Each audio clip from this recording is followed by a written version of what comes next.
41 days after we buried my wife, my family asked me to sign the death certificate for the rest of my life. I sat at the head of the walnut table on the 12th floor of Mercer Freight Systems. Beyond the glass, our trucks rolled out beneath a gray Columbus sky, carrying freight across the Midwest as if nothing had changed. The company was still moving, my family was not. The chair to my right remained empty.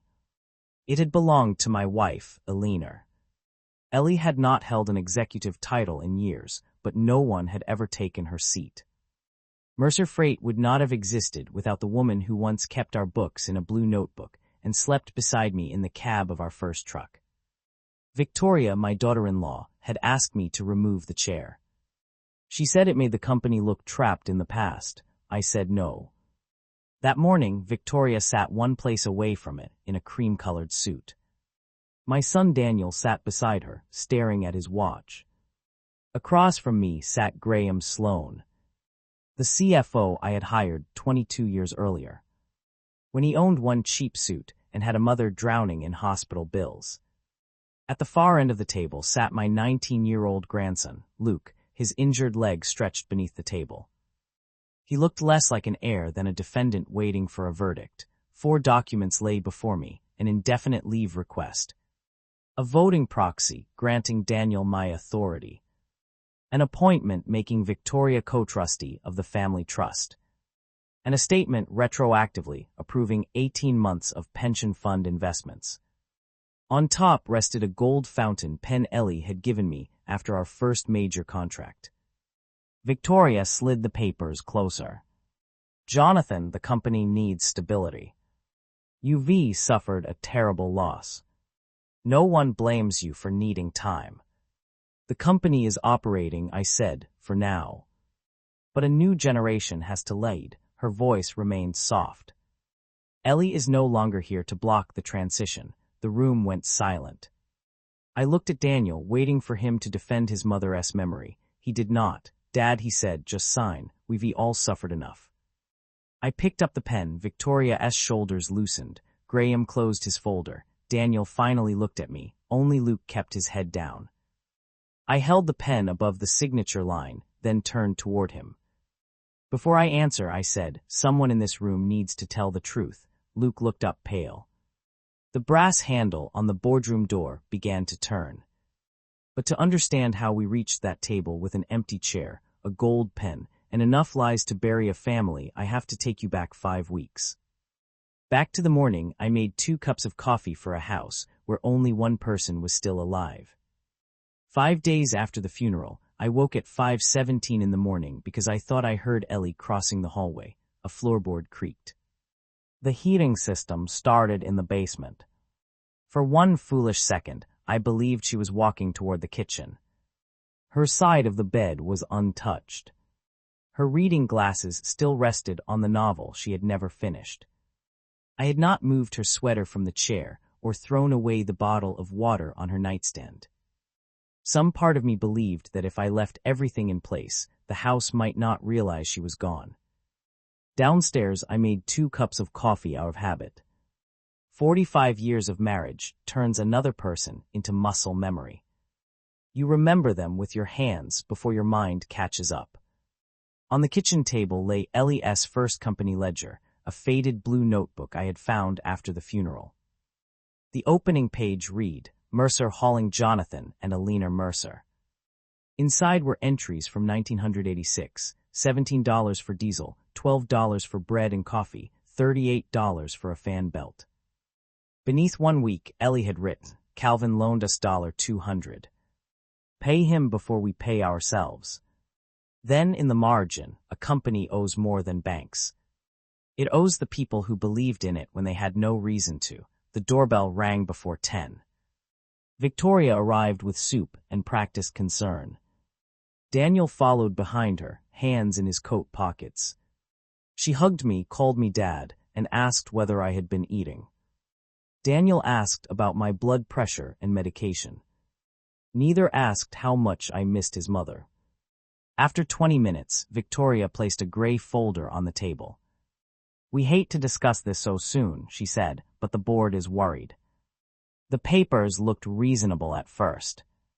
Daniel would become interim CEO. Victoria would help manage the family trust. I would step away and recover.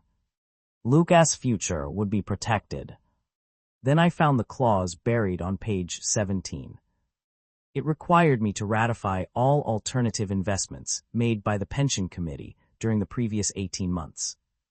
Why does my leave of absence require approval of old investments? I asked. Standard protection against future disputes, Victoria said. She claimed our longtime attorney, Rebecca Shaw, had approved it. Rebecca never called anything standard without explaining every line. I need 48 hours, I said. Daniel leaned forward. Dad, the market is unstable. This company survived 3 recessions, a warehouse fire, and a bank failure. It can survive 2 days while I read. Victoria smiled and agreed. At the front door, she hugged me again. Through the glass, I watched her stop on the porch and send a message. I could not read every word, but I saw the last line clearly. He is almost ready. Proceed with the committee vote. After their car left, I returned to the kitchen. Ellie's coffee had gone cold. I circled the clause in red pencil and read it 3 times. For the first time since Ellie died. Grief made room for something else, not anger yet. But the instinct of a man who had spent his life staring at numbers until they confessed what people tried to hide. I picked up the phone. I did not call Daniel, I called the bank. I reached Mercer Freight before sunrise the next morning. The night guard stood when he saw me. I asked him not to call anyone. The executive floor was silent, and the records room at the end of the hall contained board minutes, trust documents, bank agreements, and pension files. I placed my access card against the reader. The light turned red, access restricted. In 28 years, my card had never been denied. Early morning, Jonathan. Graham Sloan stood behind me holding coffee. He looked polished and unbothered. Why can't I enter my records room? IT changed the security protocol. Daniel approved it as part of transition planning. I have not agreed to a transition, of course. We're only preventing disruption. It was the first time he had called me Jonathan inside the company. People show contempt only when they believe resistance is over. I did not give him the anger he expected. I thanked him and walked away. Near accounting, Maya Patel, our assistant controller, hurried toward me. Mr. Mercer, did you personally approve North Harbor Credit Partners? I've never heard of it. Her face changed. It received almost $2 million from the pension trust. Was my signature on the approval? The minutes say you approved it verbally. Before she could say more, Graham appeared in the doorway. Meyer immediately stepped back. Everything all right? He asked. Quarterly reporting, she said. I went to my office and called the bank's relationship manager. He found a pending transfer of $4.8 million from the Mercer Legacy Pension Trust to North Harbor Credit Partners. Daniel had been added as a co-approver, though I had never authorized the change. Freeze it, I said. Preserve every login, timestamp, and authorization request. Tell no one at the company. Then I called Rebecca. She listened without interruption. Leave the building, she said. Do not confront anyone, email anyone, or touch the system. If this is fraud, we need clean evidence. I looked at the documents Victoria had given me. They want my signature, I said. Not merely your resignation, Rebecca replied. They want you to bless whatever they have already done. I stared through the window at hundreds of trucks leaving the yard. 600 employees were beginning their day beneath a name Ellie and I had built.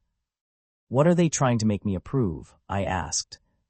That, Rebecca said, is what we have to learn before they discover you are asking. The hospital called before noon. Luke had crashed his motorcycle on Interstate 71. I remember the tires gripping the road as I drove to Riverside Methodist. I remember seeing Luke at every age.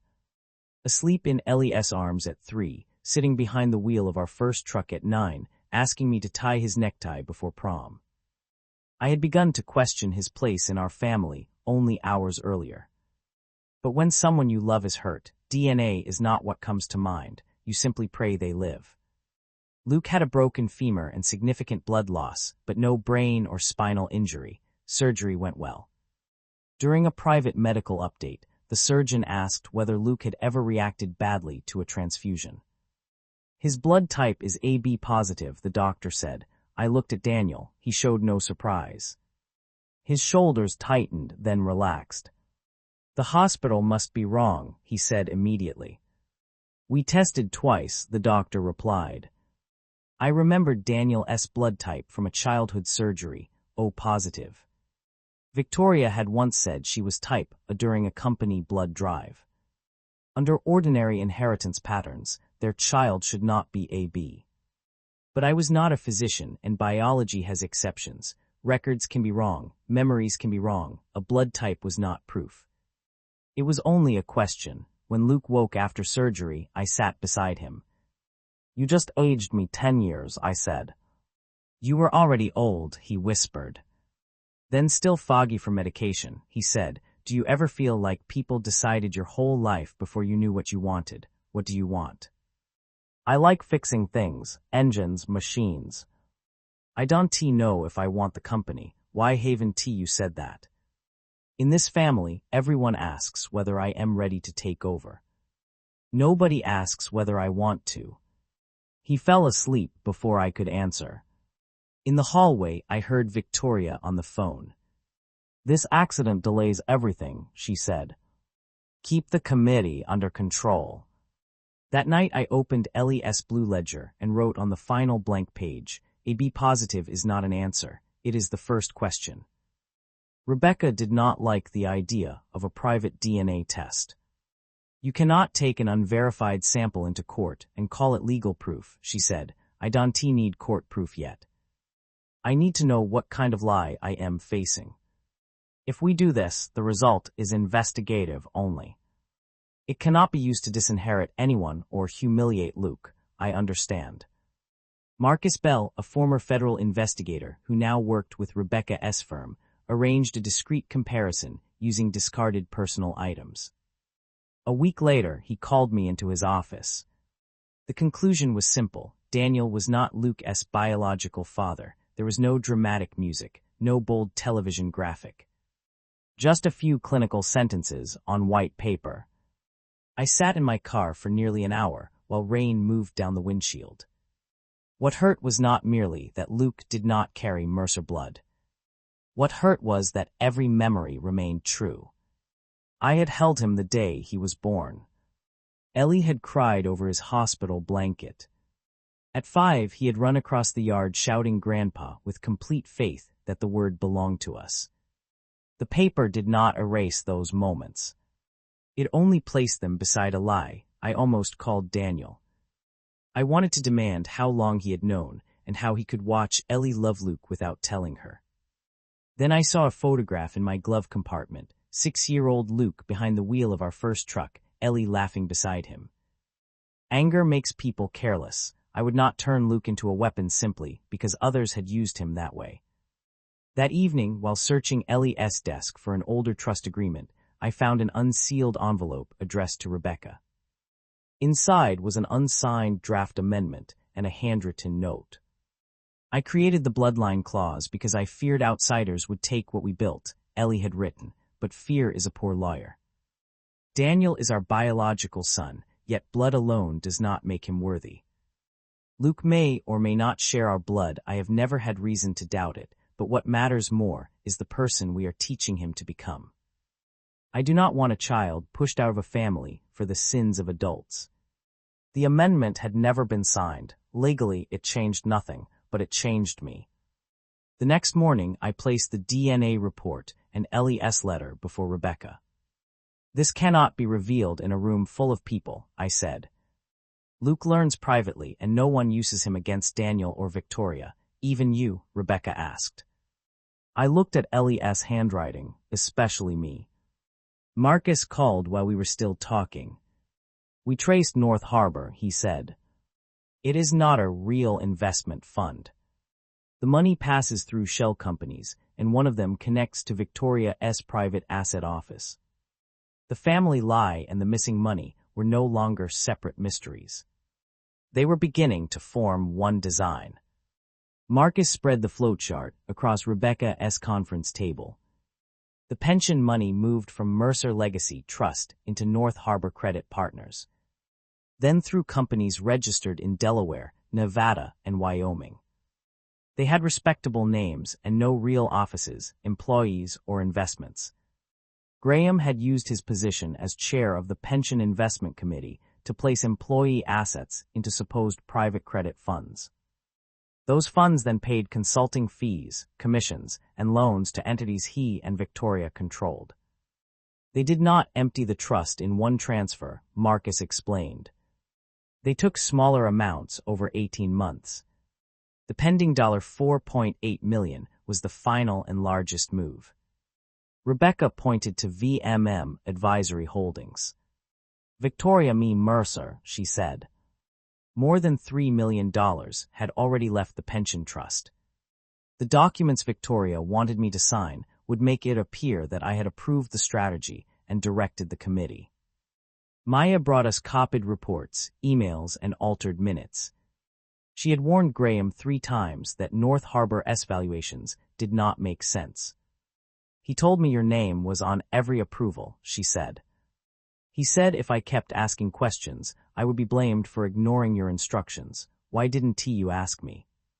I had never spoken to you alone. And he said you were unavailable because Mrs. Mercer was dying. Well, I sat beside Ellie's hospital bed. They had created another Jonathan Mercer on paper, reckless, greedy, willing to gamble his employees' retirement. How many people depend on this plan? I asked. Marcus found that Victoria and Graham had lived together for almost 2 years in college. They separated after graduation, largely over money. Graham wanted to build a career from nothing. Victoria wanted security. A year later, she met Daniel at a Cleveland fundraiser. Daniel had recently completed an MBA. He was the only son of a growing transportation family, polite, anxious to please, and accustomed to measuring himself against a father he believed he could never impress. Then Marcus found Daniel's old medical history. A serious infection at 17 had left him infertile. The diagnosis was confirmed 3 months before he and Victoria became engaged. Victoria became pregnant soon afterward. She told Daniel they had used an anonymous donor through a private fertility clinic. Daniel accepted the story because it offered him what he wanted, a child the family would believe was biologically his. He never told us. The original family trust favored direct biological descendants. Ellie and I had written that clause when we were afraid distant relatives might someday take control of the business. We had not considered what fear that language might create in our own son. Marcus recovered an email Daniel had sent Victoria 10 years earlier from his company account. Mom is asking too many questions about changing the trust. If they learn I cannot have biological children, they may change the succession plan. Luke is the only reason they still believe the company will remain in the family. We have to keep the story. I do not care who the donor was. I only need them never to know. Daniel had known Luke was not his biological son. He had not known the donor was Graham. Victoria had lied to him, but Daniel had chosen his own lie because it protected his position. There was no evidence that Victoria and Graham had planned a 20-year conspiracy. Their affair resumed only 18 months earlier, when Ellie began cancer treatment. The pension theft grew from opportunity, an old secret, a weak husband, a trusted CFO, and a grieving founder who was rarely at the office. People often imagine evil as a detailed plan created in a dark room. More often, it begins as one selfish decision followed by another. A lie avoids pain today. Silence preserves comfort tomorrow. Then one day, an entire life depends on never telling the truth. Daniel knows half of it, Marcus said. The question is what he will do if you offer him a chance to confess. I looked at the old photograph of Victoria and Graham, then at my son's email. The evidence could expose him. But before I used it, I wanted to know whether Daniel could still expose himself. I'll give him one last chance, I said. Nearly 300 current or future retirees, Maya said. 300 people, not accounts, not entries on a spreadsheet, people. The next afternoon, Calvin Hayes came to see me. He was 66 now, still wearing the blue driver-s jacket he had worn for years. In 1986, when our first truck broke down outside Dayton, Calvin had loaned Ellie and me $200, nearly all his savings. He placed hospital papers on my desk. My wife starts a new treatment in January, he said. I plan to retire at the end of the year. People are saying the pension accounts are frozen. The assets are in danger, I told him. But you will not lose the money for Carol's treatment. Rebecca, standing near the door, gave me a warning look. I had just made a personal guarantee. Calvin did not ask for paperwork. He looked at Ellie's photograph. She used to say that if a company grows so large it forgets whose money is in the books, then it has grown too large for its own good. After he left, Rebecca said, if the funds are not recovered, that promise may require your personal assets. I know you did not steal the money, no. But my name is on the building. Late that day, Marcus found a joint account, receiving fees from Victoria's shell company.